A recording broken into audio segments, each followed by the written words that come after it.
Vous écoutez Europe 1, il est 9h30. Le journal des médias avec Fred Hafner. Bonjour. Bonjour Jean-Marc. À la une ce matin, on connaît la voix qui nous représentera à l'Eurovision. Laurie surprenante au cinéma et les chiens du GIGN à l'honneur.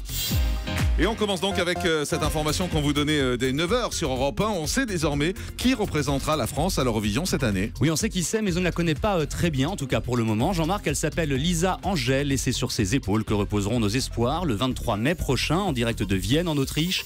Sa chanson a été écrite en novembre dernier pendant les commémorations de la Première Guerre mondiale.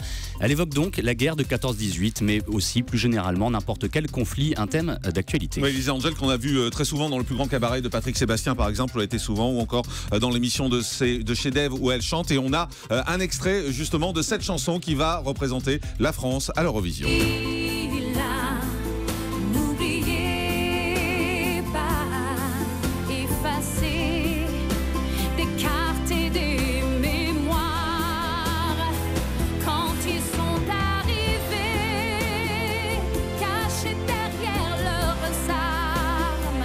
Ils étaient des milliers, ils riaient de nos larmes. Voilà, une chanson qui a été révélée ce matin par nos confrères de RTL qui ont diffusé ce premier extrait qu'on vous passe. Et cette chanson représentera donc la France à l'Eurovision. On aura l'occasion de vous en reparler, bien sûr, de recevoir Lisa Angel pour qu'elle nous parle de ses espoirs. Parce que jusque-là, on n'est pas vraiment très brillant. Non, mais ça, du c'est côté très Eurovision, je trouve. C'est Ça, très bien, ça devrait marcher. Ouais, c'est ça fait efficace. un peu penser à L'Oiseau et l'Enfant de Marie-Myriam. C'est ce type de chanson, en tout cas. Exact.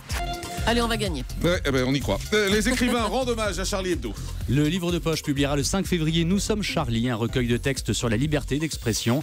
60 auteurs, en tout quelques classiques comme Victor Hugo, Diderot ou Voltaire avec un extrait du traité sur la tolérance, et quelques auteurs contemporains qui ont livré des textes inédits pour rendre hommage aux victimes des attentats des 7, 8 et 9 janvier. Parmi eux, Bernard-Henri Lévy, Maxime Chatham, Dominique Fernandez, Catherine Pancol ou encore Jacques Attali. Nous sommes Charlie sera vendu 5 €. Les bénéfices seront reversés à Charlie Hebdo. J-7 avant la nouvelle émission culinaire de Norbert Tarrer. Oui, vous pensiez que les chaînes avaient épuisé le filon et que Norbert avait déjà fait le tour de la question. Vous vous trompiez. Le chef Trublion revient vendredi prochain en première partie de soirée sur Sister avec un nouveau concept. Cette fois, Norbert s'invitera chez des téléspectateurs qui ne savent pas cuisiner et qui ont été dénoncés par leur famille ou leurs amis pour leur apprendre à faire des choses simples mais réussies. Norbert, un véritable enfant de la télé qui avoue sans détour qu'elle a changé sa vie. Écoutez-le au micro européen de Romain Ambro. Ça m'a donné de la maturité, ça m'a fait évoluer. À l'inverse, j'ai pas pris la grosse tête, mais en fait, ça a créé quelque chose chez moi qui est assez bizarre, c'est que j'ai pris un peu plus confiance en moi. Ça m'a permis aussi personnellement d'évoluer, d'avoir une ouverture d'esprit que j'avais pas avant. Et puis voilà, de m'éclater. Aujourd'hui, je suis encore mieux dans mon milieu familial, c'est-à-dire que je suis encore plus amoureux de ma femme, mon mariage va encore de mieux en mieux, mes enfants sont super épanouis. Ça m'a vraiment, c'est un peu une thérapie, la télé, ce que j'avais dit dans Top Chef. Ça m'a un peu servi de thérapie, de montrer que en fait, faut pas préjuger, il faut y aller. Qu'importe ce qu'on pense de toi, il faut être ce qu'on est, quoi. Le mea culpa du patron de Télé 7 jours. Oui, invité hier matin du grand direct des médias sur Europe 1, Benjamin Castel dit: vous avez confié Jean-Marc en avoir marre qu'on fasse du buzz avec tout et n'importe quoi, et notamment en publiant des phrases tronquées. Il visait particulièrement l'hebdo télé qui lui avait fait dire que Secret Story ne reviendrait pas sur TF1. Thierry Moreau, le directeur de la rédaction de Télé 7 jours, a réagi peu de temps après l'émission et a mis en ligne un rectificatif. Il reproduit notamment les propos exacts de l'animateur. Je cite: il y a eu une déclaration du directeur des divertissements de TF1 qui disait qu'il ne savait pas si Secret Story allait revenir, donc le doute reste. Fin de citation. Notre confrère termine en présentant ses excuses à Benjamin Castaldi et à ses lecteurs. Laurie métamorphosée au cinéma. Vous connaissez sûrement ces tubes par cœur, vous la regardez le mardi sur M6 dans La France a un incroyable talent.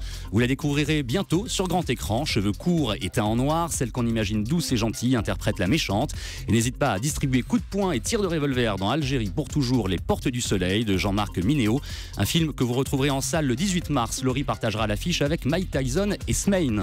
Et puis 30 millions d'amis revient sur la prise d'otage de Damartin en Goël. Oui, à première vue, ça peut paraître surprenant, mais en fait non. L'émission animalière de France 3 a suivi récemment les entraînements de 3 chiens policiers du GIGN à l'occasion du 40e anniversaire de l'unité d'élite.